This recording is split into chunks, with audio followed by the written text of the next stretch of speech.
Pemberian nama masjid biasanya di luar diberikan dengan nama tokoh, sedikit menggunakan nama sifat. Ada masjid di Mesir, Masjid Al-Imam Asy-Syafi'i, tokoh. Ada masjid di Syria, Masjid Muawiyah, tokoh. Diharapkan orang-orang yang beribadah, salat, mengaji, belajar, ikut ta'lim di masjid itu mampu meneladani ketokohan yang melekat pada nama masjidnya. Di kita, di Indonesia, para ulama kita mengambil sifat. Maka sering kita temukan nama masjid melekat dengan sifat. Al-Ikhlas, Al-Hakim, Ar-Rahman. Termasuk masjid ini namanya At-Taqwa. Mengapa ditetapkan, dipilih kebanyakan menggunakan nama sifat, sekalipun ada sebagian yang menggunakan nama zat, nama tokoh? Karena pertimbangan para ulama kita umumnya, tokoh itu wafat tapi sifatnya tidak hilang.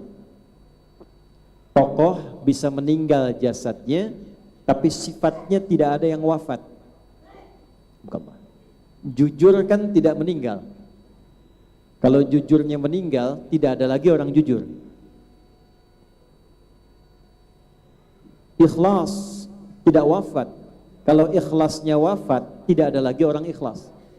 Maka diharapkan setiap orang yang masuk ke masjid itu, dengan dia beribadah menjadi wasilah agar melekat sifat-sifat khususnya yang melekat pada nama masjid itu.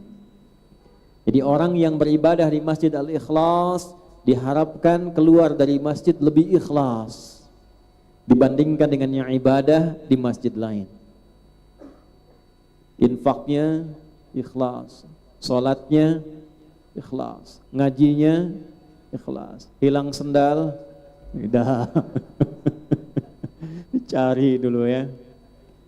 Sekarang orang masuk ke Masjid At-Taqwa, diharapkan takwanya lebih meningkat, takwanya lebih terang, takwanya lebih bersinar, sehingga ada iman yang mencerahkan, ada amal yang berkemajuan. Ini tidak mungkin bisa diraih kecuali kita memahami dulu makna sifat yang melekat pada nama masjid itu. Apa itu takwa? Berapa kali disebutkan dalam Al-Quran? Mengapa Nabi seringkali memotivasi kita untuk meningkatkan takwa? Bagaimana cara bertakwa? Apa yang kita bisa dapatkan kalau kita mampu meningkatkan takwa? Dan bagaimana mengukur takwa kita telah meningkat dalam ukuran harian, pekanan, sampai dengan tahunan? Ini yang insya Allah kita akan bahas di malam hari ini. Mudah-mudahan pembahasan ini diberikan kelancaran, pemahaman yang baik oleh Allah Subhanahu wa ta'ala, sehingga mudah untuk kita amalkan. Jadi ini baru muqaddimah, sekarang baru kita mulai. Sampai jam berapa kita ini panitia? 10, alhamdulillah. Ketua PDM sampai jam 10, kita jam 9 pamit ya. Di dalam setiap kesempatan kita seringkali menemukan penjelasan, motivasi, ajakan, bahkan perintah dari Nabi SAW dalam sering pertemuan beliau dengan para sahabat, dan diteruskan pada umatnya kemudian untuk meningkatkan takwa. Paling singkat, karena kita masih dalam suasana Jumat malam, setiap Jumat bagian wasiat yang melekat pada rukun khutbah itu wasiat takwa. Bermasalah khutbah Jumat jika wasiat ini tidak disampaikan oleh khatib. Di antara wasiat tegas itu adalah wasiat meningkatkan takwa, dan dikutiplah Al-Quran surah Ali Imran di ayat 102 itu. Ya ayyuhalladzina amanu taqullaha haqqa tuqati wa la tamutunna illa wa antum muslimun. Sekarang kita baca dengan ilmu nahwunya dan balaghahnya. Ya harfun nida linida'il qaribi wal mutawassit wal ba'id. Huruf panggilan untuk memanggil semua objek, baik yang jaraknya dekat, menengah ataupun jauh. Disebutkan setidaknya 361 kali dalam Al-Quran.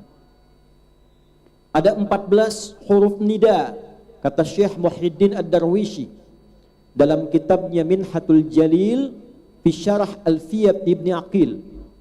Ibnu Malik punya syarahnya dari Ibnu Aqil.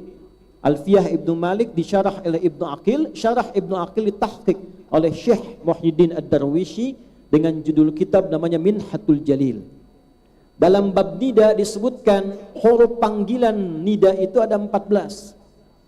Ada a, ada ya, ada aya, ada wa dan selainnya. Tapi dalam Al-Quran yang disebutkan oleh Allah hanya satu, ya. Karena ternyata satu ini mencakup seluruh fungsi panggilan dan memanggil objek dengan semua jarak. Dekat, menengah, jauh. Jadi ibu kalau tersesat cari maktab di Mekah, sedang haji, sedang umrah, ibu cari perhatian, keluarkan satu huruf. Ya, nengok semua tuh. Dekat, menengah, jauh. Ya, ayyuha disebutkan 150 kali dalam Al-Quran. Ayyunya munada sebagai objek, berfungsi juga sebagai takkid, menguatkan, haknya tanbih, mengingatkan. Alladzina disebutkan sebanyak 1080 kali dalam Al-Quran, mencakup makna umum tanpa kecuali. Isim mausul yadullu ala jam'ul jama', mencakup makna luas tanpa batas. Laki-laki, perempuan, besar, kecil, tua, muda, semuanya tercakup secara umum keseluruhan tanpa kecuali. Jadi kalau disatukan, ya ayyuhalladzina amanu, hei semua yang telah menyatakan beriman tanpa kecuali. Mau laki-laki, mau perempuan, mau besar, mau kecil, mau tua, mau muda, tinggal dimanapun, merasa jaraknya dekat dengan Allah.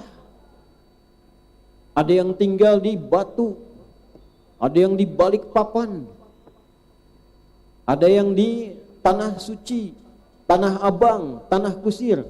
Mau dia dekat, menengah, ataupun jauh, merasa jauh dimanapun, tercakup oleh huruf ini. Ayyuha, aku tegaskan, aku ingatkan, alladzina amanu, sepanjang engkau telah menyatakan beriman kepada Allah, tak peduli dimanapun kau berada, dimanapun kau tinggal, di kutub utara, kutub selatan, dimanapun, sepanjang engkau telah mengatakan dan menyatakan beriman, ittaqullah, buktikan keberimananmu kepada Allah dengan meningkatkan takwa haqqa tuqatih, dengan cara yang serius. Ada apa di ayat ini sampai kalimat takwanya itu diseriuskan oleh Allah? Kita temukan di ayat-ayat lain, tingkatkan takwa, tingkatkan takwa, tingkatkan takwa. Ayat ini mengatakan dasar paling utama sehingga dipilih oleh Nabi, haqqa tuqatih, tapi dengan cara yang serius. Apa yang penting dalam takwa sehingga kita diminta takwa untuk serius? Kalau Quran mengatakan serius bertakwa, artinya ada yang tidak serius. Kalau Quran katakan sungguh-sungguh dalam bertakwa, artinya ada yang tidak sungguh-sungguh dalam bertakwa. Kita tanya balik dulu kepada Allah dalam Al-Quran dan minta penjelasan pada Rasulullah SAW dalam hadisnya.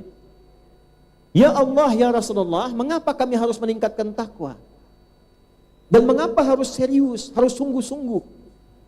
Apa manfaat yang bisa kami dapatkan? Maka turun jawaban, disebutkan jawaban ini tepat bukan hanya hasilnya, tapi dengan caranya, dengan ukurannya, parameternya kalau dalam bahasa kita, dan nanti dampaknya dalam kehidupan kita. Kurang lebih semua penyebutan ini disebutkan sebanyak 240 kali dalam Al-Quran. Baik kata kerja ataupun kata benda, baik fi'il ataupun ism. Jawaban dulu, Quran surah ke-65 di akhir ayat kedua, di awal ayat ketiga. Nanti 240 akan dibagi ke dalam 3 aspek. 3 aspek ini kita perkecil sedikit dulu secara umum.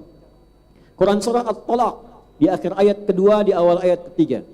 Wa may yattaqillaha yaj'al lahu makhraja wa yarzuqhu min haitsu la yahtasib.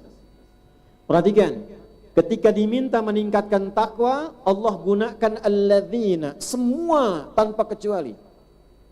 Tapi ketika dipraktekkan tawaran takwa itu, maka tawarannya menjadi personal, menggunakan man.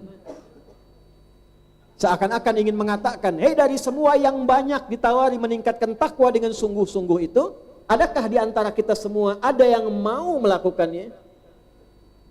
Saya bertanya, ya Allah, kalau saya kerjakan, apa yang saya peroleh? Waman. Makanya para ulama memberikan juga penjelasan, ketika kita menemukan man di dalam Al-Quran, menunjuk pada amalan, maka rasakan ayat itu untuk kita secara pribadi. Wa may yattaqillaha, hei Adi, kalau engkau mau meningkatkan takwamu kepada Allah, bawa. Sehingga tawarannya menjadi personal, maknanya general. Kepada setiap kita, tapi tawarannya masih umum. Maka terjemahkan dengan siapapun. Saya agak kurang sepakat dengan terjemahan barang siapa, Ustaz. Karena sampai saya tiba di Masjid At-Taqwa ini, saya belum temukan itu barang punya siapa. Waman, dan siapapun, yattaqillah, ingat pakai ya. 1 dari 4 huruf Anita, ada Bu Anita di sini.